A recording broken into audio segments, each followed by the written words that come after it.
दोस्तों welcome to news TV channel. मैं हूं नीरज, आपका होस्ट। आज हमारे साथ है मिस्टर टोनी, जो न्यूज़ टीवी के चैनल हेड है। इनके अलावा वो फिल्म मेकर भी है, एक्टिंग टीचर भी है, फिल्म एनालिस्ट भी है।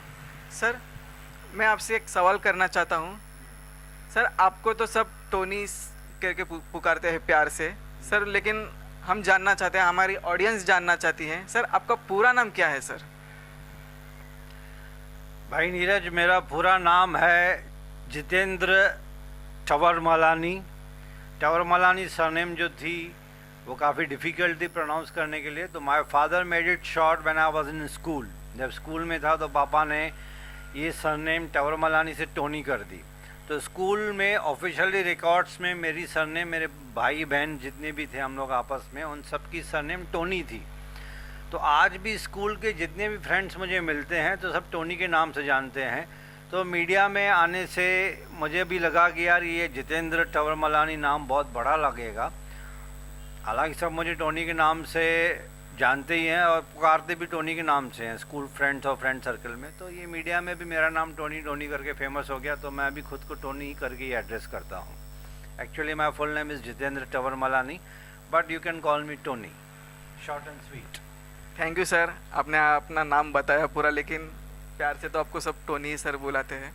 दोस्तों, और आज का सब्जेक्ट है इंडियन सिनेमा के बारे में। सर, मेरा ये सवाल है सर, बॉलीवुड के बारे में, इंडियन सिनेमा के बारे में आपका क्या ओपिनियन है सर? देखिए भाई, मुझे तो इंडियन सिनेमा बहुत ही अच्छा लगता है, बिकॉज बचपन से लेकर आज तक हम लोग जो पिक्चरें, जो मूवीज़ देखते आ रहे हैं थिएटर में, कभी कभी छुप छुप के भी जाता था मैं, परमिशन नहीं मिलती थी। I was allowed by my mother and my father was liberal. अभी तो मेरे मम्मी पापा दोनों नहीं हैं, बट मम्मी थोड़ी सी स्ट्रिक्ट थी, पापा ज़्यादा इंटरफेयर नहीं करते थे। मम्मी मानती थी कि बहुत ज़्यादा पिक्चरें देखने से स्टडीज़ में से ध्यान चला जाएगा बच्चों का, तो 6 महीने में एक बार थिएटर में पिक्चर देखना अलाउड था। लेकिन वो ऑफिशियली 6 महीना तो नहीं होता था, बीच बीच में कोई अमिताभ बच्चन की मूवी आ गई या फिर और किसी कोई ऐसे ब्लॉकबस्टर मूवीज़ रिलीज़ हो गई तो टेम्पटेशन होती थी, तो मैं छुप छुप के भी जाता था, जिसको हम बोलते हैं ना डांडी मार के जाना। तो स्कूल में डांडी मार के भी मैंने भी बहुत सारी पिक्चरें ऐसी देखी है, मम्मी को झूठ बोल के यहाँ वहाँ जाके, लेकिन फिर बाद में आके पता था कि मैं पिक्चर पे गया था। तो ये जो मूवीज़ हैं वो मेरे खून में, जो पिक्चरें हैं, entire film making, acting, direction, script writing, acting teacher में बाद में बना, तो ये सब मेरे खून में शायद एक पैशन था, पैशन हॉबी थी, और इस कदर जुनून था कि मतलब मूवीज़ के सिवा, मूवी मेकिंग के सिवा मेरे दिमाग में और कुछ आता ही नहीं था। और मैं सर, मेरे मन में एक सवाल उठ रहा है, जैसे कि आप स्कूल से डांडी मारकर जाते थे, थिएटर्स देखने जाते, कभी सर आपके स्कूल में ड्रामास वगैरह हुआ करते थे सर? ना, हमारे स्कूल में उस टाइम पे ड्रामास वगैरह नहीं हुआ करते थे, और मैं बहुत शर्मीला था बचपन में। कॉलेज में मैं बहुत शर्मीला था, लड़कियों से बात करना तो दूर की बात है, मैं रिलेटिव्स के साथ भी बात नहीं कर पाता था, because I was a very reserved kind of person, शर्मीला। रिलेटिव्स आते थे तो मैं दूसरे रूम में छुप जाता था, किसी से बात करना डर सा लगता था, कॉन्फिडेंस नहीं था। I was in to a shell, मतलब एक अंडे में बंद था मैं। कम्युनिकेशन स्किल तो मेरी ज़ीरो थी। बाद में आप देखिए, कुदरत का करिश्मा बोलिए या क्या बोलिए, कि मैंने खुद को इतना डेवलप किया कि I became soft skill trainer, I became communication teacher, personality development teacher, acting teacher, film making teacher. ये सेल्फ स्टडी है। हाँ, मैंने सिर्फ एक ही कोर्स किया था, वो है अशोक कुमार एक्टिंग स्कूल में। अशोक कुमार जो हमारे दादा मोनी, जो पुराने ज़माने के सुपरस्टार रह चुके हैं, उनका चैम्बूर में उनकी बेटी, जो आज अनफॉर्चुनेटली शी इज़ नो मोर, प्रीति गांगुली, मैंने एक्टिंग वहाँ से सीखी थी। 2 महीने का कोर्स था। I use to work at that time in a government office, तो मैंने वहाँ से छुट्टी लेके वहाँ से मैंने कोर्स किया था एक्टिंग का, एंड वहाँ से मेरी थोड़ी थोड़ी डेवलपमेंट हुई, मेरा शर्म झिझक थोड़ी कम हो गई, तो मैं थोड़ा सा खुल गया। उसके बाद फिर मैंने एक ड्रामा ग्रुप ज्वाइन किया था, and we use to roam around, पूरे इंडिया में घूमा, फॉरेन कंट्रीज़ में भी शो लेके जाते थे वो। तो स्टेज पे आने के बाद मैं थोड़ा सा खुल गया। स्टेज पे आने के बाद पता चला एक्टिंग, डायरेक्शन, स्क्रिप्ट राइटिंग, ये नॉलेज मिलता गया। इसके बाद जब कभी भी चांस मिलता था, I use to work as an assistant director in movies. कभी एक हफ्ता, कभी 10 दिन, कभी 1 महीना असिस्टेंट डायरेक्टर या फिर स्पॉट बॉय, जो भी काम मिलता था। पैसे तो मुझे पता है कि मांगने में भी शर्म आती थी, और उस टाइम पे इतने पैसे मिलते भी नहीं थे। मिलते भी थे तो 100 या 150, 200 रुपये कन्वेंस के मिलते थे पर डे के, तो वो तो उससे ज़्यादा खर्च हो जाता था मेरा। Because I use to travel from Ulhasnagar to shooting spot Goregaon में हो रही है, कहीं पे हो रही है। फिर मैंने थोड़ी सी मॉडलिंग की, अपने फ़ोटोग्राफ्स निकलवाए, और उन फोटोग्राफ्स के थ्रू अपनी एक्टिंग का जो करिश्मा है वो मैंने एड फिल्म मेकर्स तक पहुंचाया। मैंने अलग अलग मेकअप्स किए, खुद के अलग अलग शक्लें बनाई, कार्टून बनाया खुद को, कभी गुस्से वाले एक्सप्रेशन, कभी कार्टून एक्सप्रेशन, कभी गुंडे वाले एक्सप्रेशन, कभी सिगरेट पीते हुए। ये मैंने खुद डेवलप किया, और एक स्टूडियो हायर किया मैंने उल्लासनगर में। बहुत ही छोटा स्टूडियो था, बिकॉज बहुत बड़े मॉडल फोटोग्राफर के पास अप्रोच करना इतने पैसे तो थे नहीं। तो आई स्टिल रिमेंबर कि 50 रुपये पर फोटो का चार्ज किया था उसने, और मैंने उसे रिक्वेस्ट की थी कि भाई ये दोपहर के टाइम पे आफ्टर लंच मैं आऊँगा, मैं अपनी ड्रेसेस ले आऊँगा, अपना मेकअप का सामान खुद ले आऊँगा। दोपहर के बाद तू किसी को एंटरटेन मत करना, मुझे सिर्फ 4 या 5 घंटे पूरा का पूरा मेरे ऊपर ही टाइम कंज्यूम करना। तो उसने माना था। एक छोटा सा स्टूडियो था उल्लासनगर में, आज भी होगा। तो मैंने वहाँ पे खुद के फ़ोटोग्राफ्स निकलवाए, लेकिन इसके पीछे पूरी मेहनत मेरी थी। अलग अलग ड्रेसेस, मेकअप, एक्सप्रेशंस, चश्मा पहनना, कार्टून बनना, सिगरेट पिया, ये वो। तो उससे मेरी एक्टिंग की जो झलक जो है वो एड फिल्म मेकर को नज़र आ गई, और मुझे 3-4 अच्छी एड फिल्म्स मिल गई। उसमें मुझे ज़्यादा स्ट्रगल नहीं करना पड़ा, लेकिन स्ट्रगल तो फिर भी बहुत किया। लेकिन कुछ एड्स बनी, और बनने के बाद ज़्यादा चली नहीं, या फिर कुछ स्क्रैप हो जाती हैं एड्स। तो किस्मत में इतना ज़्यादा काम नहीं लिखा हुआ था, तो मैं स्क्रीन पे कुछ आ नहीं सका। फिर ऑटोमेटिकली मेरा खुद स्क्रीन से ध्यान निकल गया कि मुझे एक्टर नहीं बनना। I want to become a director, I want to become a script writer. क्योंकि वो धीरे धीरे, जब मैं एक्टिंग स्कूल में, अशोक कुमार एक्टिंग स्कूल में जो हमारी टीचर थी प्रीति गांगुली मैडम थी हमारी, she is no more unfortunately. Preeti Ganguly, she herself was a student of FTI यानी कि films and television institute of India. वहाँ की वो टीचर रह चुकी है, जहाँ से बड़े बड़े कलाकार निकले हैं। मैं नाम बता रहा हूँ आपको। FTI के स्टूडेंट्स जया बच्चन, डैनी जो पुराने ज़माने के आज भी पिक्चर में काम करते हैं, विलेन का रोल, कैरेक्टर रोल प्ले करते हैं, शत्रुघ्न सिन्हा और नसीरुद्दीन शाह, ओमपुरी, शबाना आज़मी, ये FTI के स्टूडेंट्स रह चुके हैं। और भी बहुत सारे हैं, लेकिन अभी इंस्टेंटली जो नाम याद आ रहे हैं। तो मेरे मन में भी आया था कि मैं भी FTI ज्वाइन करूं, लेकिन उस टाइम पे इतना पैसा नहीं था, नॉलेज नहीं था, जाएंगे कैसे। और मैंने सुना था कि वहाँ पे एडमिशन बहुत मुश्किल से मिलती है। तो आई ड्रॉप द आइडिया। इंस्टेड मैंने एक थिएटर ग्रुप ज्वाइन किया, तो प्रैक्टिकल ट्रेनिंग एक्टिंग मुझे आ गई, और फिर मैंने एक्टिंग सिखाना शुरू कर दिया। I become acting teacher. और लकीली प्रीति गांगुली जो मैडम थी मेरी एक्टिंग टीचर, जो अशोक कुमार एक्टिंग स्कूल में थी, तो वो बहुत मेरी एक्टिंग की तारीफ़ करती थी कि आप में एक्टिंग तो है ही है, बॉडी लैंग्वेज भी आपकी अच्छी है। जिस कैरेक्टर में आप घुसते हो तो आप एकदम ही घुस जाते हो। तो that was an award for me. जब टीचर आपकी तारीफ़ करे तो लगता है कि यस, कुछ है अंदर में। एंड अशोक कुमार साहब जो सुपरस्टार रह चुके हैं ब्लैक एंड वाइट मूवीज़ के, जिनको प्यार से, रेस्पेक्ट से दादा मोनी बोलते थे, तो सैटरडे का क्लास अशोक कुमार साहब लेते थे। और touchwood with the grace of God, मैं अपनी बड़ाई नहीं कर रहा हूँ, वो उन्होंने भी मेरी एक्टिंग की तारीफ़ की थी कि ये लड़का जो है एक्टिंग में सर नहीं हिला रहा है। नहीं तो बहुत सारे लोग एक्टिंग के टाइम पे सर हिलाते हैं, मैं सर नहीं हिलाता था, और मैं सटल एक्टिंग करता था। सटल मतलब ओवर एक्टिंग कभी नहीं की मैंने। जो डायलॉग्स एक्चुअली जो मुझे गुस्से में बोलने चाहिए थे, उनको भी मैंने अपने तरीके से सटल वे में किया हुआ है। सटल मतलब सिर्फ आंखों में गुस्सा आना है, आंखों के थ्रू एक्सप्रेशन दिखाने हैं, लीस्ट एक्सप्रेशन जिसको बोलते हैं। वो किया था मैंने। फिर धीरे धीरे एक्टिंग टीचर बना, फिर प्रोडक्शन हाउस खोला मैंने अपना एलिफेंट ट्रंक मूवीज़ के नाम पे। देन फिर न्यूज़ चैनल, फिर जर्नलिज्म में थोड़ा सा इंटरेस्ट पैदा हो गया तो मेरा ध्यान वहाँ चला गया। आई कीप ऑन शिफ्टिंग, कभी एक्टिंग सिखाई, कभी फिल्म मेकिंग सिखाई, स्क्रिप्ट लिखी, 35-40 स्टोरीज आज भी मेरी। And I am a registered script writer. तो इंडियन स्क्रीन राइटर्स एसोसिएशन जो है इंडियन सिनेमा का हमारा, वहाँ पे मैं रजिस्टर्ड हूँ। 35 to 40 स्टोरीज़ लिख के रखी हैं। जब मौका मिलेगा वेब सीरीज़ बनाऊँगा मैं उसके ऊपर, जब कभी चांस मिलेगा तो। और एक सवाल सर, जैसे कि अभी हॉलीवुड हुआ, बॉलीवुड हुआ, बॉलीवुड में सर मराठी मूवीज़ भी आती है, उनके बारे में आप क्या कहेंगे? मराठी मूवीज़ सर आपको पसंद है?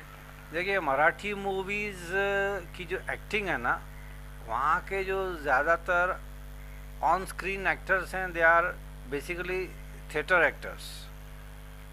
और थिएटर एक्टिंग जिसने की तो उसके लिए स्क्रीन पे एक्टिंग करना बहुत ही इजी हो जाता है, और वो नेचुरल एक्टर्स होते हैं। मराठी सिनेमा हम हिंदी सिनेमा से ज़्यादा रियलिस्टिक है।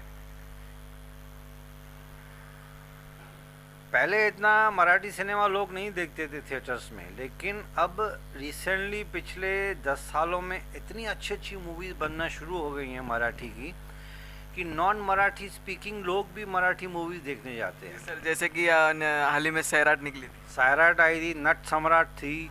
अरे ऐसे अभी इमीडिएटली तो याद नहीं आ रहा है नाम, लेकिन आप मराठी एक्टर्स का भी मैं नाम, जो हमारे हिंदी फिल्मों में भी काम करते हैं, मिस्टर नाना पाटेकर। एंड आपको सुन के अजीब लगेगा, आई was a great fan of Dada Kondke. आपने शायद नाम सुना होगा कि आप पैदा सुना सर। मराठी में comedy movie double meaning dialogues रखते थे, तो एक अलग इशू है। But he was a fantastic actor. He himself was a director, producer, writer and actor, and he was a great actor. I used to love watching Dada Kondke's movies. Nana Patekar, Sulochana माँ के role में आती थी, और अशोक सराफ वहाँ के superstar माने जाते हैं। अब अभी तो बहुत सारे कलाकार आए हैं, but they are much better than other cinema because natural actors है वो, क्योंकि उन्होंने थिएटर बहुत किया हुआ है, that's why. Okay sir. Sir अब टीवी एंड फिल्म्स और थिएटर के बारे में तो सर आपने बताया कि नेचुरल एक्टिंग होती है, टीवी एंड फिल्म्स के बारे में क्या डिफरेंस है? क्या टीवी सीरियल्स की एक्टिंग और फिल्म की एक्टिंग में? नहीं, देखिए, ये theatre acting, TV serial acting and cinema acting, यानी कि एक्टिंग फॉर फिल्म्स, ये 3 अलग अलग कैटेगरी की एक्टिंग होती है। थिएटर एक्टिंग में थोड़ा सा लाउड एक्टिंग करनी पड़ती है। अब लाउड एक्टिंग इसलिए बोल रहा हूँ, मैं ओवर एक्टिंग नहीं बोल रहा हूँ। Loud acting doesn't mean over acting. Loud acting for example, वहाँ पे कैमरा नहीं होती है। आपने देखा होगा थिएटर, आप भी करते हैं थिएटर, आपने देखा होगा जिस तरह से ऑडियंस बैठती है, तो वहाँ पे उल्टा सिस्टम है। आप जब आप सिनेमा हॉल में पिक्चर देखने जाओगे तो आप सोचोगे कि मैं एकदम ऊपर बैठूं, क्योंकि दूर से सिनेमा अच्छी लगती है। थिएटर में लोग चाहते हैं कि आगे आगे बैठे, ताकि वो एक्टर्स को बहुत क्लोजली ऑब्जर्व कर सके, देख सके, सुन सके। तो आगे वाले रेट्स ज़्यादा हैं, पीछे वाले रेट्स कम हैं। थिएटर में उल्टा होता है। अब थिएटर में अगर लास्ट बेंच पे सीट मिलती है, टॉप पे, तो वहाँ से जो स्टेज है और स्टेज पे जो एक्टर है, तो उसके एक्सप्रेशंस फ्रंट वालों को नज़र आते हैं, फ्रंट बेंचर्स को।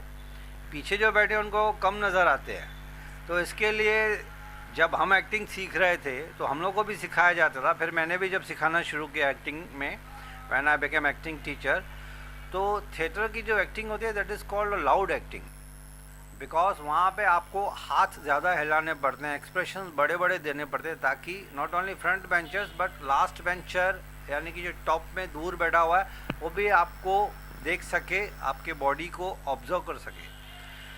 हम लोग को ये सिखाया जाता था कि चलो माइक तो है आपके लगे हुए हैं, थिएटर्स में ऐसे माइक्रोफोन्स लटकते हैं प्ले ड्रामा में, लेकिन हमारे टीचर्स कहा करते थे कि चलो इमेजिन करो कि किसी दिन लाइट बंद हो गई, तो आप प्ले तो बीच में बंद नहीं कर सकते हो ना।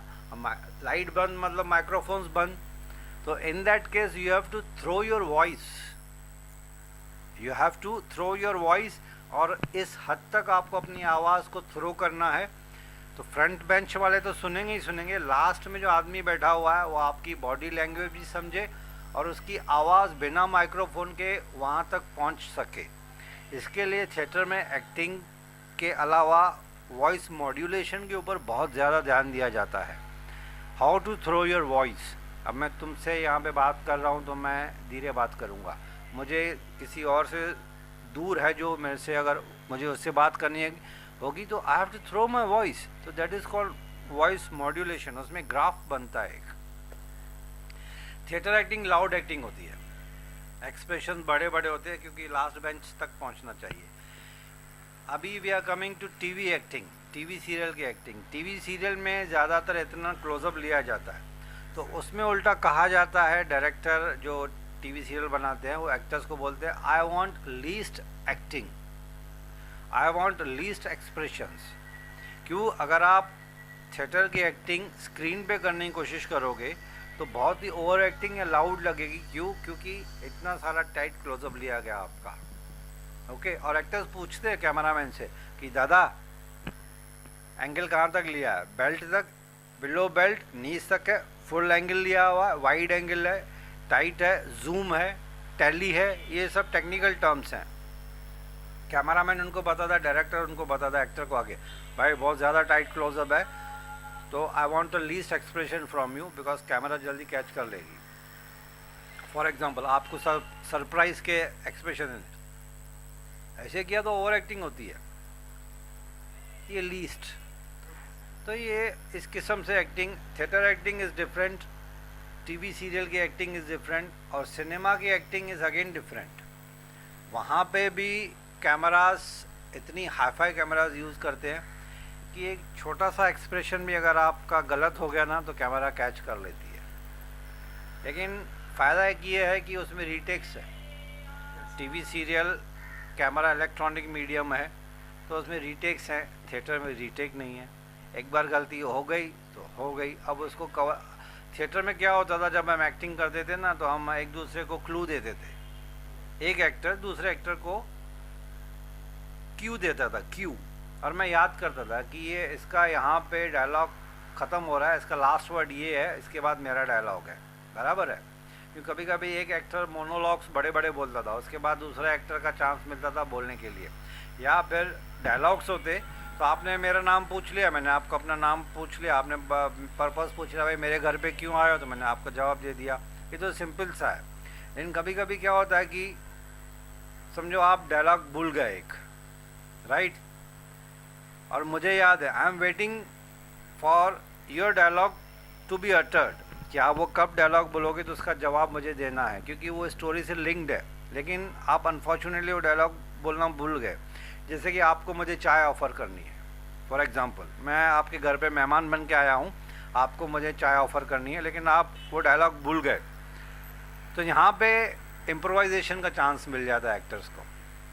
मैं आऊँगा आपके घर पे, सोफ़ा पे बैठूँगा, यहाँ वहाँ की बातें होंगी एज़ पर द स्क्रिप्ट, लेकिन अगर चाय से रिलेटेड कोई इम्पोर्टेंट सीन है उसमें अगर, तो मैं आपको क्यों दे दूँगा, क्यों भाई चाय वाय नहीं पूछ रहे हो, समझा, तो आपको याद आएगा कि अरे चाय का एक डायलॉग था जो मैं भूल गया। तो इस तरह से हम थिएटर में एक दूसरे को याद दिला देते थे, क्यों देते थे, इसको बोलते हैं improvisation.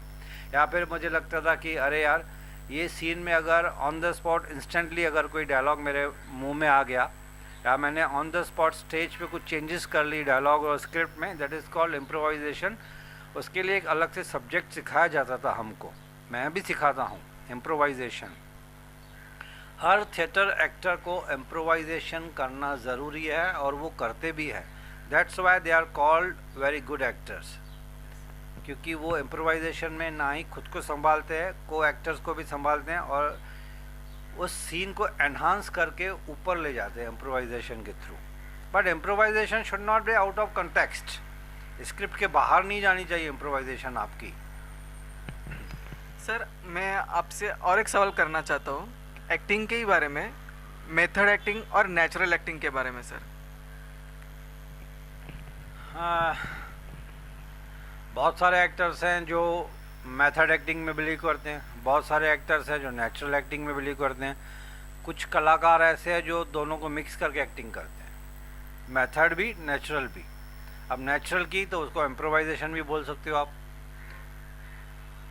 For example Irrfan Khan, late mister Irrfan Khan one of the finest Indian cinema के एक्टर्स रह चुके हैं। Unfortunately is no more now, मतलब बहुत यंग एज में उनकी डेथ हुई थी, लास्ट ईयर ही उनकी डेथ हुई थी। Irfan Khan doesn't require any official introduction, उन्होंने फॉरेन की भी काफ़ी मूवीज़ की थी। He was a very natural actor. Nawazuddin Siddiqui, मैं आज के यंगर जनरेशन की बात कर रहा हूँ, लेकिन दैट डजेंट मीन कि वो नेचुरल एक्टिंग वो आपको स्क्रीन पे नेचुरल लगेगी, लेकिन पीछे के तैयारी बहुत करते हैं वो लोग। मतलब नवाजुद्दीन सिद्दीकी के मैंने बहुत सारे इंटरव्यूज़ देखे हैं, because I am a great fan of Nawaz and Irfan Khan का भी मैं बहुत अच्छा। ये मैं यंगर जनरेशन की बात कर रहा हूँ, पुराने जनरेशन पे मैं आऊँगा अभी। तो ऐसे बहुत सारे एक्टर्स जो यंगर जनरेशन के हैं, अभी बहुत सारे एक्टर्स हैं। वेब सीरीज़ में आप देखोगे तो इतने नेचुरल एक्टर्स आ गए हैं, you will fall in love with them, you will fall in love with their acting skills.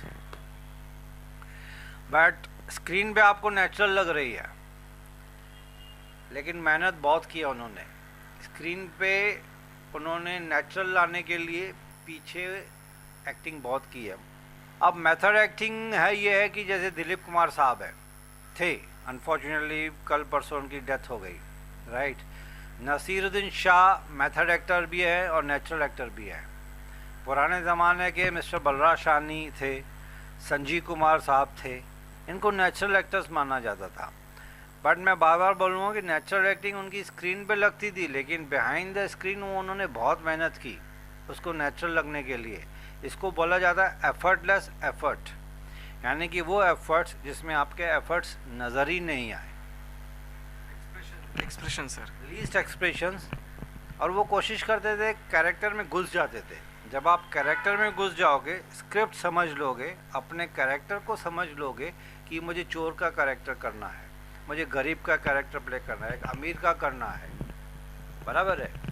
एक बार मुझे एक प्ले में मुझे एक छक्के का रोल मिला था, तो आप विश्वास करोगे कि कुर्ला में मैंने एक छक्का, बोलना नहीं चाहिए, very sorry to say that, actually it's transgender है, यूनक बोलते हैं उनको, very sorry to use that kind of word, I apologise.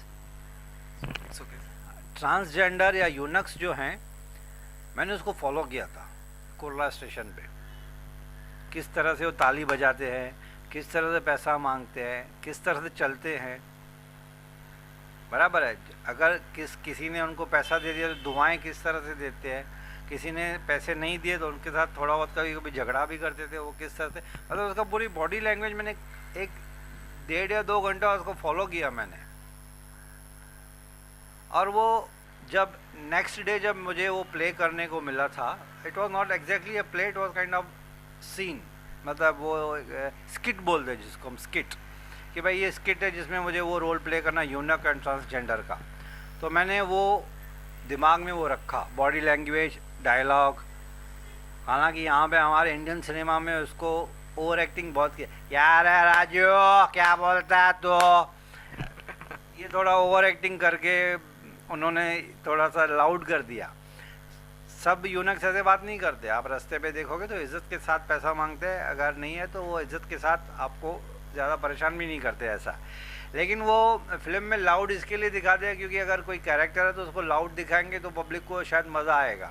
अगर सिंधी एक्टर दिखाएंगे तो सिंधी एक्टर, हम आई एम सिंधी का, बट दैट डजंट मीन कि हम सिंधी में अरे बेटा चढ़िया क्या करता है, हम ऐसे थोड़ी ना बात करते हैं। अभी नॉर्मल सिंधी में जो एक सिंधी होती है, मराठी में जैसे नॉर्मल होते हैं, बट उस कैरेक्टर को अनाउंस करने के लिए, उसमें से कॉमेडी निकालने के लिए उसको थोड़ा लाउड एक्टिंग करते हैं एक्टर्स। तो मेथड एक्टिंग मतलब प्रिपरेशन बहुत करते हैं। Anil Kapoor is a method actor, Aamir Khan is a method actor, इतनी रिहर्सल्स करते। Amitabh Bachchan is a method actor. Amitabh Bachchan sir जो हैं वो स्क्रिप्ट के अलावा एक वर्ड भी अपना ऐड नहीं करते जब तक डायरेक्टर उनको परमिशन ना दे। बीइंग अ सो सुपरस्टार, मतलब he himself is an industry, उनके सामने डायरेक्टर बात करने में भी डरते हैं अमिताभ के सामने। But Amitabh is a method actor और वो मैंने भी देखा उनको सेट्स पे, चांस मिला है मुझे भी, और जितना सुना है उनके बारे में पढ़ा है मैंने कि जब वो सेट्स पे आते हैं तो मस्ती मजाक बहुत करते हैं। जब उनको पता चलता है कि आज कॉमेडी सीन है तो वो मस्ती मजाक वाला माहौल बनाते हैं सेट्स पे। जब उनको पता चलता है कि आज कोई सीरियस डायलॉग बोलना है तो एक कोना पकड़ के बैठ जाते हैं। ही हिमसेल्फ मतलब खुद को अलग कर देते हैं सेट से, कोने में बैठेंगे, रिहर्सल करते हैं, मन में डायलॉग्स की रिहर्सल करते हैं। तो इज़ अ मेथड एक्टर।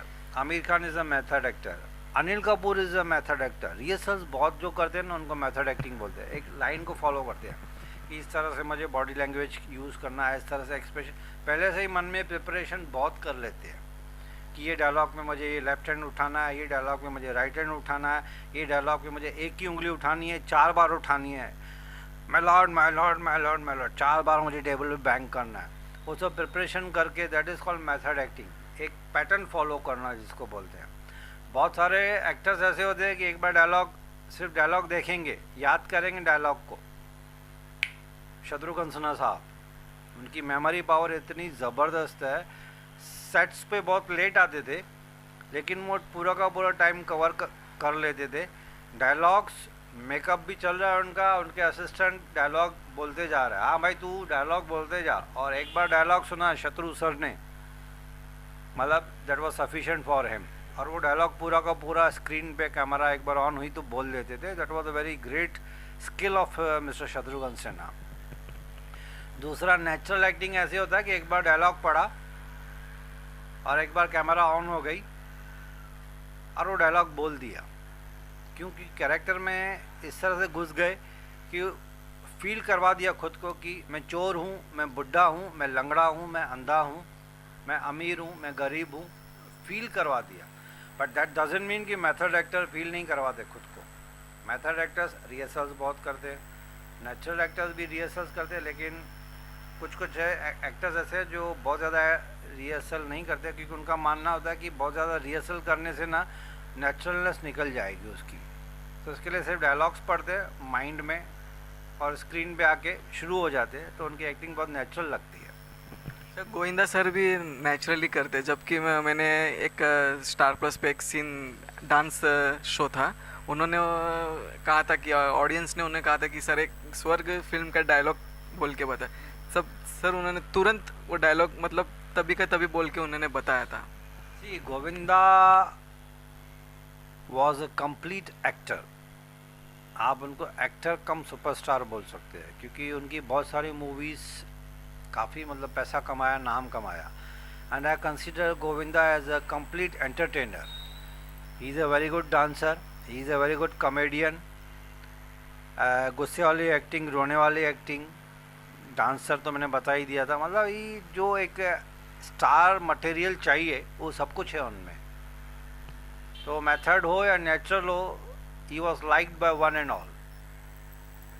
मानते सर उनको पूरा मिक्स बोलते, मिक्स एक्टर, कंप्लीट एंटरटेनर। जैसे हमारे अमिताभ बच्चन साहब हैं, कंप्लीट एंटरटेनर है। ही is a very good actor, dancer, fighter. जब अमिताभ स्क्रीन पे आते हैं तो हम लोग को गूज बम्स होते थे बचपन में, जब हम उनकी मूवी देखने जाते थे ना थिएटर में। गूज बम्स मतलब ऐसे रोंगटे खड़े हो जाते थे। हाँ, हम सब खुद को अमिताभ बच्चन समझते थे। दीवार पिक्चर अमिताभ बच्चन ने ऐसे नॉट बांधी थी, तो थिएटर में जैसे ही हम सब बाहर निकले, हमने भी शर्ट बाहर निकाल दी और ऐसे नॉट बांध दी। हालांकि इसके पीछे भी एक रीज़न था। अमिताभ बच्चन ने खुद इंटरव्यू में बताया था कि वो नॉट बांधना वॉज एक्चुअली मजबूरी थी उनकी, क्योंकि टेलर ने शर्ट जो सिली थी ना वो दीवार पिक्चर में, वहाँ से ट्रेंड स्टार्ट हुआ, अमिताभ ने नॉट बांधना शुरू किया। तो अमिताभ को यही कलर की शर्ट थी। कोइंसिडेंस देखिए, I am wearing the same colour, navy blue. Amitabh was playing Coolidge character, coolie थे डॉग्स पे। तो उनकी जो शर्ट, जो कॉस्ट्यूम थी ना पिक्चर के लिए, तो टेलर ने काफ़ी लंबी मतलब साइज़ में कर दी थी, तो वो सूट नहीं हो रही थी। अब इतना टाइम नहीं था कि उसको शॉर्ट किया जाए या नई शर्ट सिलवाई जाए, क्योंकि सेट पूरा रेडी था। तो डायरेक्टर ने और अमिताभ ने सोचा कि चलो, दीवार was directed by Yash Chopra, one of my favourite and finest film maker. तो इन्होंने क्या, अमिताभ का दिमाग था या यश चोपड़ा का दिमाग था, वो क्या किया, शर्ट को नॉट बांध दिया, तो इट बिकेम अ ट्रेंड। फिर वो दीवार की पूरी पिक्चर में, जब तक अमिताभ बड़ा स्मगलर नहीं बनता, जब तक अमिताभ छोटा कूली था, पूरी पिक्चर में उसने नॉट ही बांधा है। उसके बाद उसकी पिक्चर आई काला पत्थर। काला पत्थर में भी सेम अमिताभ ने वो ट्रेंड कंटिन्यू किया कि वो नॉट ही बांध के रखा था शर्ट में, काला पत्थर में। तो मैं पिक्चरें देखता हूँ तो बहुत अच्छी तरह से ऑब्जर्व करता हूँ, एक एक डायलॉग अमिताभ के आज भी मुझे याद है। हम पिक्चर में भी उन्होंने ऐसे ही नॉट ही बांधा था गाने में। तो इट बिकम अ ट्रेंड। हालांकि it was not done intentionally, वो मजबूरी में किया था, but it later on become a trend. और मैं एक आपको बात बताऊं, शोले का जिक्र मैंने लास्ट टाइम भी किया था। शोले के जो डायलॉग्स जो फेमस हुए थे ना, एक्चुअली सलीम जावेद साहब ने जो स्क्रिप्ट लिखी थी ना, उन्होंने खुद भी नहीं सोचा था, Ramesh Sippy the great director या एक्टर्स जितने भी थे, उन्होंने खुद भी नहीं सोचा था कि डायलॉग्स इतने फेमस होंगे। एक्चुअली वो डायलॉग्स थे भी नहीं, वो कॉमन वर्ड्स थे। फॉर एग्जाम्पल अमजद खान ने पूछ लिया कितने आदमी थे, तो it became a dialogue. Sambha का पूरी पिक्चर में एक ही डायलॉग है, Amjad Khan is asking Sambha, henchman था जो सांबा, पहाड़ पे पर पत्थर पे बैठा था बेचारा पूरी पिक्चर में, कि कितना इनाम रखे हैं सरकार हम पर। वो बोलता पूरे 50,000। पूरी पिक्चर में सांबा का एक ही डायलॉग है। अब आप देखिए कि वो डायलॉग बन गया, छोटा सा। हालांकि वो डायलॉग था ही नहीं। ऐसे शोले में ऐसे बहुत सारे नॉर्मल वर्ड्स हैं, वार्तालाप एक एक्टर दूसरे एक्टर के बीच में, जो डायलॉग्स बन गए, आइकॉनिक डायलॉग्स आज भी चल रहे हैं। जैसे वो हमारे भूल गया मैं वो character, he is a very fantastic natural actor थे हमारे, अभी रिसेंटली उनकी डेथ हो गई। सचिन के बाप बने थे वो पिक्चर में, नाम याद आएगा तो मैं बताऊंगा। वो उनका कहना था कि भाई इतना सन्नाटा क्यों है, तो वो डायलॉग बन गया। गब्बर सिंह के जितने भी डायलॉग्स इतने आइकॉनिक बन गए कि हर एड फिल्म में गब्बर सिंह को यूज़ किया जाता। अमिताभ का जय वीरू के जो बातें थी, जो वो डायलॉग्स बन गए, वो एड फिल्म्स में आज तक लोग उनको कॉपी रिपीट मिमिक्री उनकी चलती रहती है। तो इंडियन सिनेमा में बहुत सारी पिक्चरें ऐसी होती हैं, जैसे अमिताभ के डायलॉग्स तो बहुत फेमस हुए थे। कालिया में हम जहाँ खड़े होते हैं लाइन वहीं से शुरू होती है, ये अमिताभ का आइकॉनिक डायलॉग्स था। और दीवार में जैसे था, और डॉन में था कि 11 मुल्कों की पुलिस मेरे पीछे है, या डॉन को पकड़ना तो मुश्किल ही नहीं नामुमकिन है। तो ये डायलॉग्स इतने आइकॉनिक हो गए कि अग्निपथ जो अमिताभ की आई थी, जिसमें उनको नेशनल अवार्ड मिला था, उसका ये डायलॉग बहुत फेमस हुआ था। विजय दीनानाथ चौहान पूरा नाम, उम्र 36 साल, गांव मांडवा, बाप का नाम दीनानाथ चौहान।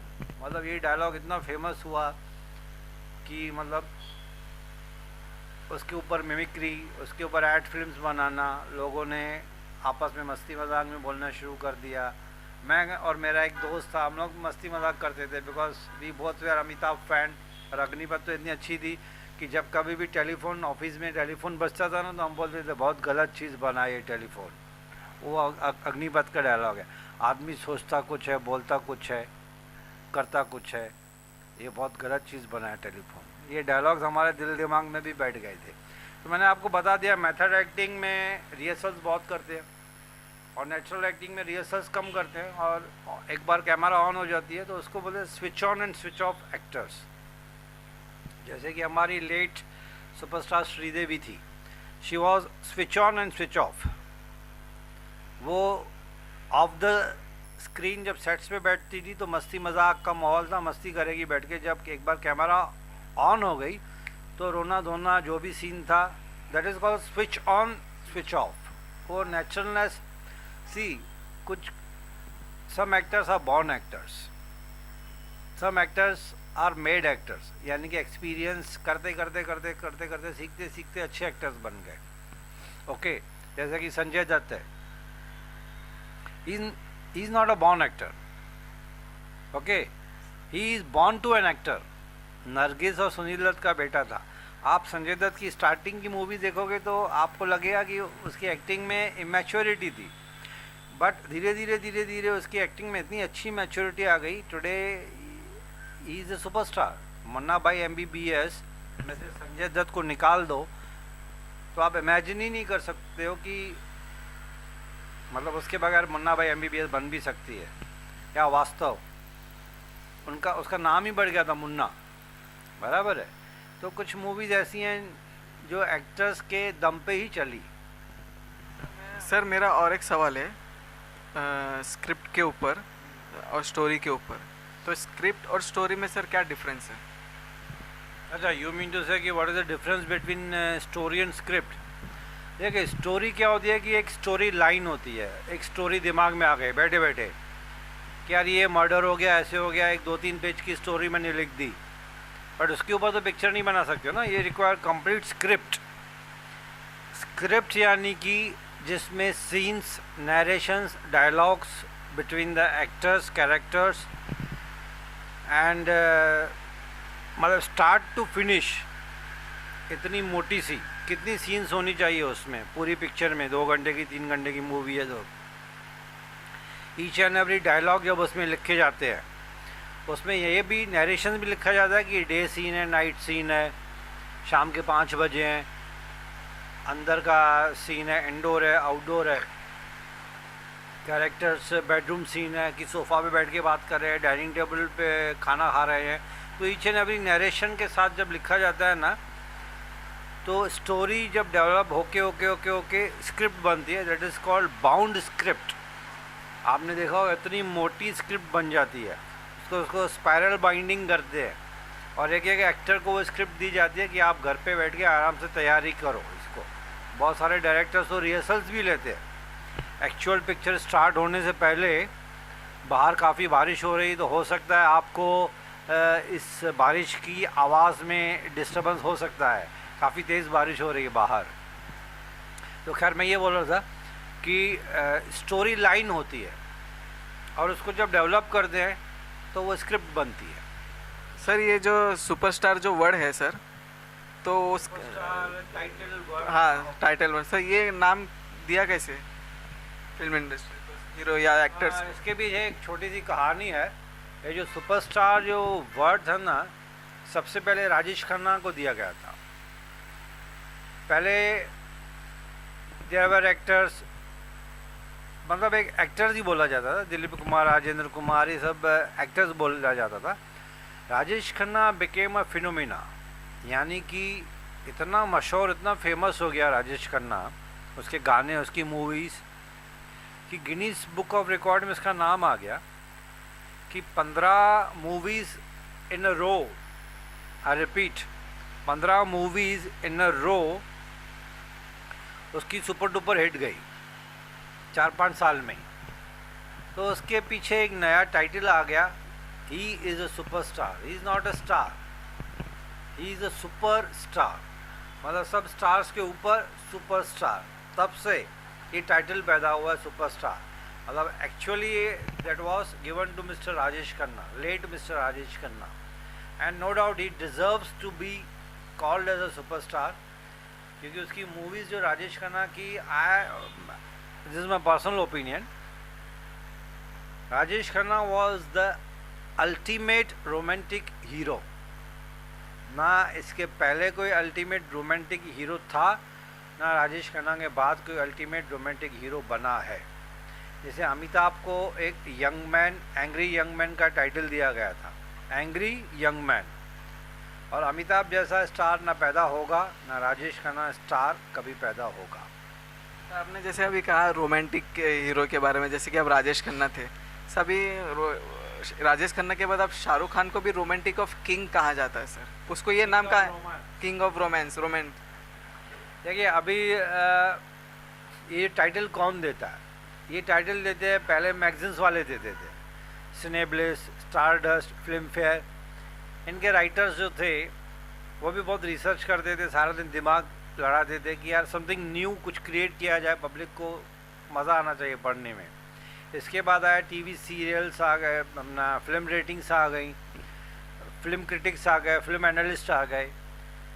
तो हर एक एक्टर को एक नाम देना शुरू कर दिया उन्होंने। अमिताभ को जैसे राजेश खन्ना को सुपरस्टार बोला गया था, ओके, अल्टीमेट रोमांटिक हीरो तो मैं बोल रहा हूँ उसको, but Rajesh Khanna was actually the first superstar. इसके बाद फिर अमिताभ आए, एंग्री यंग मैन का टाइटल दिया गया उनको।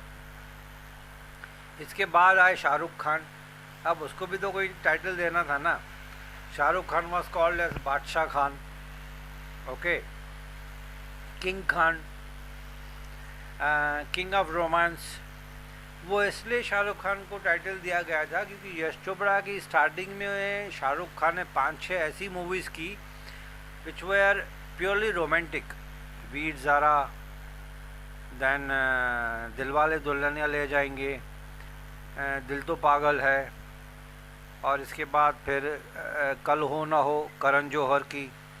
तो ये करण जौहर से पहले यश चोपड़ा ने शाहरुख खान को ऊपर ले आए थे, और फिर करण जौहर और भी ऊपर ले आया शाहरुख खान को। दैन शाहरुख तो फिर खुद प्रोड्यूसर हो गए, ऊपर ऊपर ऊपर ऊपर चढ़ते गए, तो ही बिकेम किंग खान, बादशाह खान, किंग ऑफ रोमांस। ये 3 टाइटल्स शाहरुख खान को दिए गए थे। जैसे कि अभी आमिर खान, अमिताभ को कहा जाता है शहंशाह ऑफ फिल्म इंडस्ट्री, क्योंकि एक पिक्चर की थी उन्होंने शहंशाह। शहंशाह मतलब सबसे ऊपर होता है, मतलब किंग ऑफ किंग्स, राजाओं का राजा, शहंशाह। तो अमिताभ को आज भी शहंशाह माना जाता है। उसके नीचे किंग ऑफ एक्टिंग जो बोला जाता है वो शाहरुख खान को दिया गया टाइटल। आमिर खान को भी एक मिस्टर परफेक्ट, आप जो बोल रहे थे मुझे याद आ गया, Aamir Khan is called as a mister perfectionist. वो पहले नहीं था। जब आमिर खान ने दिल चाहता है मूवी जब की, अनएक्सपेक्टेडली वो बहुत ही अच्छी मूवी साबित हुई और बहुत अच्छी चली, और अच्छी मूवी थी भी वो। उसमें 3 एक्टर्स थे, आमिर खान, अक्षय खन्ना एंड सैफ अली खान। डायरेक्टर थे फरहान अख्तर, जावेद अख्तर साहब के बेटे, एंड उनकी मेरे ख्याल से स्टोरी राइटर जोया अख्तर जो जावेद साहब की बेटी है, Reema Kadagi. It was a team. तो वो जो मूवी मतलब इतनी अच्छी बनी, उसके बाद Aamir Khan started doing only 1 movie at a time. भले उसको 2 साल लगे या 3 साल लगे, आमिर खान डिसाइडेड कि मैं मूवी करूँगा, एक मूवी एक टाइम में ही करूँगा। तो आपने देखा होगा कि आमिर खान की मूवीज़ में गैप बहुत है। आफ्टर दिल चाहता है ही मेड लगान, ही वॉज अ प्रोड्यूसर। तो वो इतनी बारीकी से हर डिपार्टमेंट में उसे ध्यान दिया आमिर खान ने कि not only in acting but as a direction, art direction, costumes, location, script writing, dialogue, each and everything में उसने इतना ध्यान देना शुरू कर दिया because he wanted to be each and every movie of his to be a great success. That is the reason कि उनको नाम दिया गया मिस्टर परफेक्शनिस्ट। और ये सब बहुत करते हैं आमिर खान। और सवाल है सर, नेशनल अवार्ड और फिल्म फेयर अवार्ड में सर क्या डिफरेंस है सर, आप बताएंगे ऑडियंस को? Difference between national award and film fair awards, देखिए जो गवर्नमेंट ऑफ इंडिया की तरफ से दिया जाता है that is national award. National award की जूरी अलग होती है, यानी कि डिसीजन मेकिंग जूरी बैठती है, वो होते फिल्म इंडस्ट्री के लोग ही है, यानी बड़े बड़े नामचीन डायरेक्टर, प्रोड्यूसर्स, फिल्म मेकर्स वो जूरी में होते हैं। कुछ अदर देन फिल्म मेकिंग के भी लोग रहते हैं उसकी जूरी में।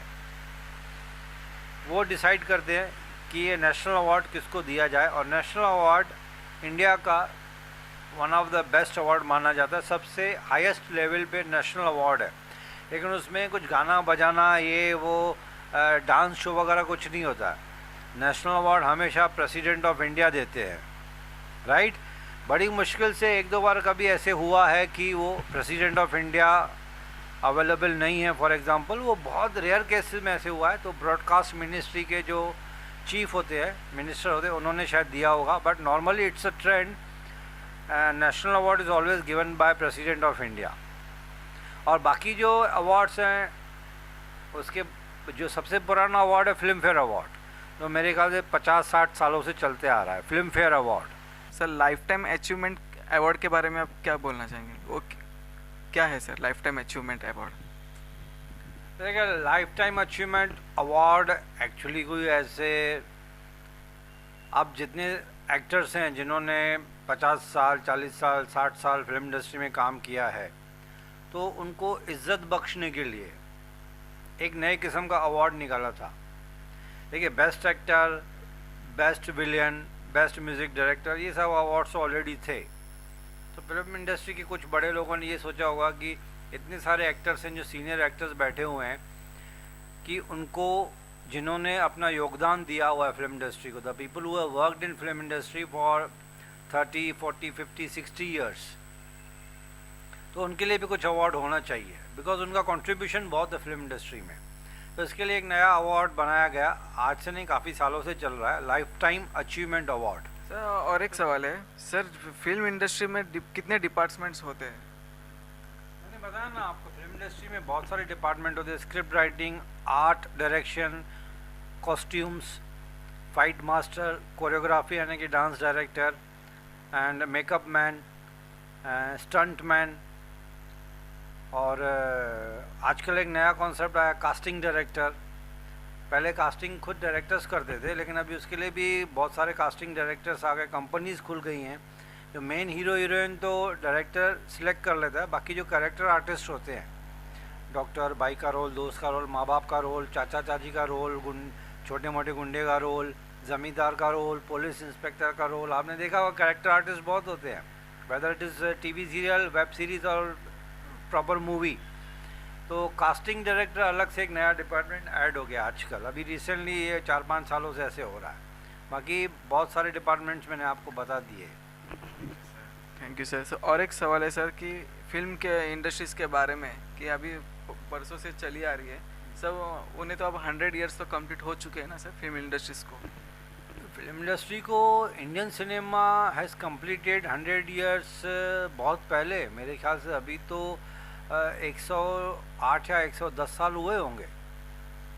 Dada Saheb Phalke award is the highest award बोला जाता है।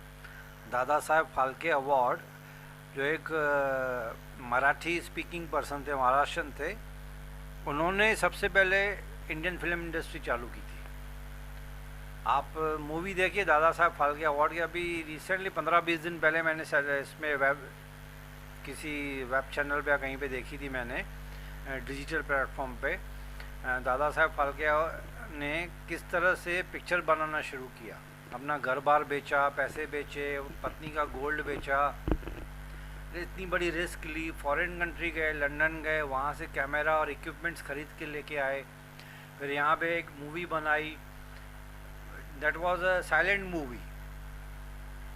तो वो साइलेंट मूवी देख के भी गांव वालों को उन्होंने ज़बरदस्ती अपने घर पे बुलाया, छोटी सी टेंट लगाई, प्रोजेक्टर लगाया, मतलब बहुत अच्छी मूवी है, मराठी में भी है, हिंदी में भी। आप कभी चांस मिले तो मैं ऑडियंस को भी बोलता हूँ, each and every person who loves movies should watch Dada Saheb Phalke की, जो अभी रिसेंटली मूवी, अभी नहीं है, काफ़ी सालों से चल रही है, मैंने देखी थी अभी रिसेंटली, वो ज़रूर देखिए, तो आपको पता चलेगा कि why Dada Saheb was called as the father of Indian cinema. I repeat, Dada Saheb Phalke is called as a father of Indian cinema because Indian cinema was started by Dada Saheb Phalke. So Dada Saheb Phalke award is the highest award in film industry. Sir ये जो film industry चालू हुआ sir, कौन से year से चालू हुआ था स्टार्टिंग सर? वही बताया ना, दादा साहब फाल्के नहीं चालू किया। ईयर सर, मैं ईयर की, ईयर तो अभी मुझे याद नहीं, लेकिन 100 साल अगर फिल्म इंडस्ट्री को पूरे हो गए तो अभी 110 साल हो गए मेरे ख्याल से फिल्म इंडस्ट्री को, तो आज से 110 साल पीछे चले जाइए, अभी 2021 है, हिसाब लगाइए, माई मैथमेटिक्स इज़ वेरी पुअर, हिसाब आप ही लगा लीजिए, 110 साल होने को आए हैं फिल्म इंडस्ट्री कंप्लीट किए, Indian film industry I am talking about. It was started by Dada Saheb Phalke. Silent movies हुआ करती थी जिसमें डायलॉग्स नहीं होते थे, डायलॉग्स बाद में आए, म्यूज़िक बाद में आई। जब ये डायलॉग्स आए, जब मूवीज़ आई, तो it was called as movies, that's why moving talkies या टॉकिंग टॉकीज़। और पहले जो एक्टर्स हुआ करते थे वो सैलरी बेस्ड हुआ करते थे, उनको सैलरी मिलती थी पर मंथ।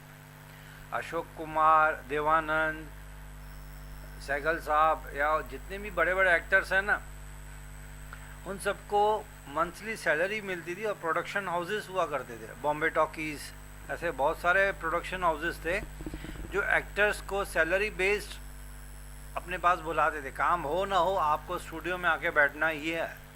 क्यों? Because you are being paid for that. तो उस टाइम पे 500-600 रुपया सैलरी भी बहुत बड़ी मानी जाती थी। फिर धीरे धीरे करके जैसे जैसे पिक्चरें चलती गई, पैसा कमाने लगे प्रोड्यूसर्स, एक्टर्स को अच्छा पैसा मिलने लगा। फिर उन्होंने अपना रेट फिक्स कर लिया कि नहीं, एक पिक्चर का 5,000 लूँगा, एक पिक्चर का 10,000 लूँगा। धीरे धीरे रेट्स बढ़ते गए। उस टाइम पे Raj Kapoor, Devanand, Dilip Kumar were the highest paid actors उस टाइम पे।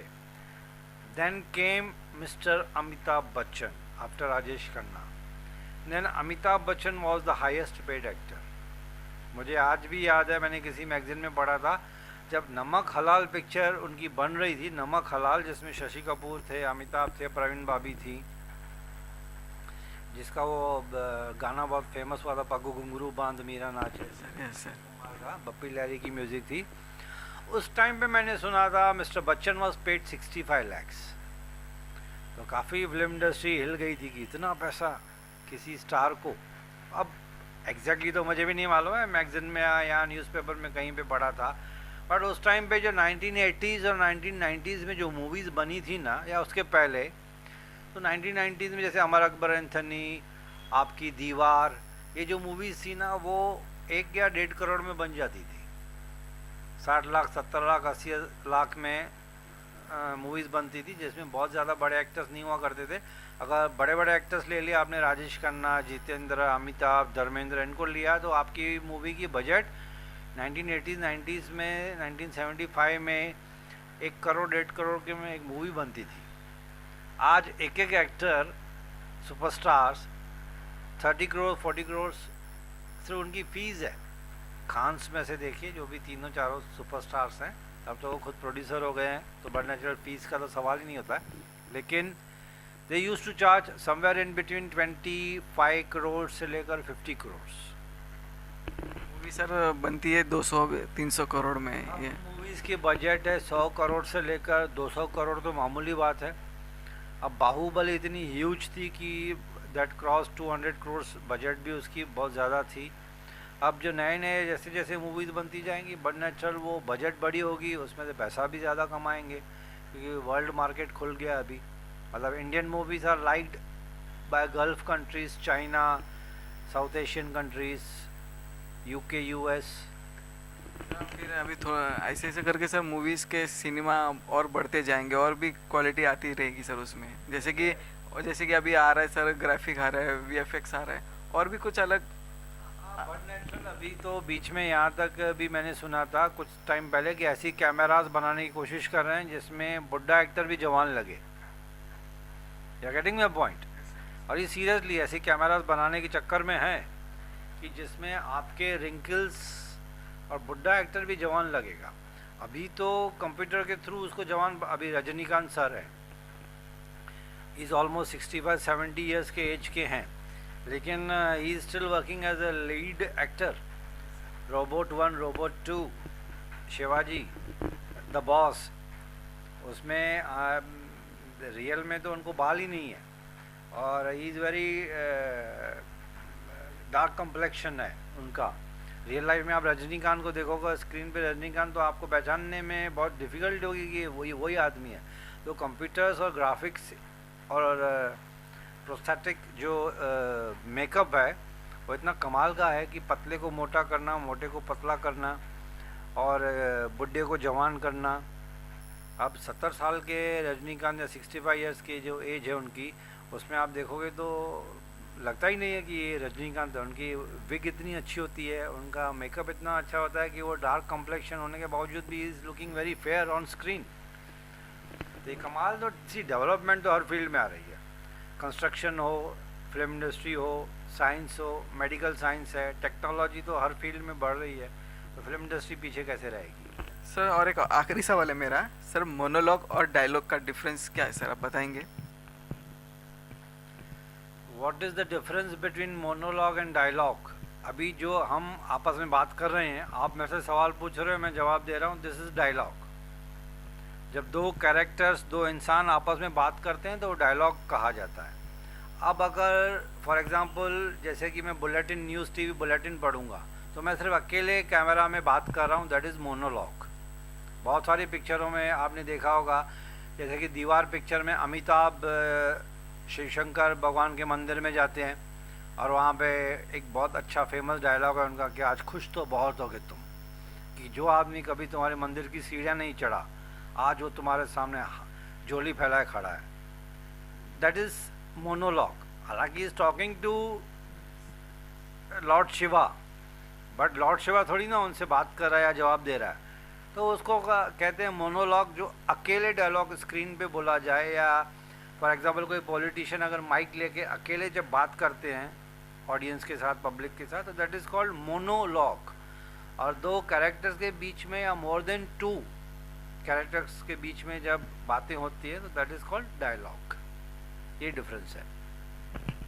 थैंक यू सर, आज आपसे बात करके इंडियन सिनेमा के बारे में बहुत सारी जानकारी मिली, आपसे बात करके अच्छा लगा सर। Thank you. आगे भी आपसे बातें होती रहेगी सर इंटरव्यू के द्वारा। नीरज, जितना नॉलेज था फिल्म इंडस्ट्री के बारे में, हो सकता है कुछ गलतियां हुई हो बात करने के टाइम पे, हो सकता है कुछ आंकड़ों में या फिगर्स में नीचे ऊपर बोल दिया हो, तो एरर्स एंड ओमिशंस के लिए I seek your apologies. I'm talking to the audience, and thanks for inviting me on your show. Thank you. Thank you sir.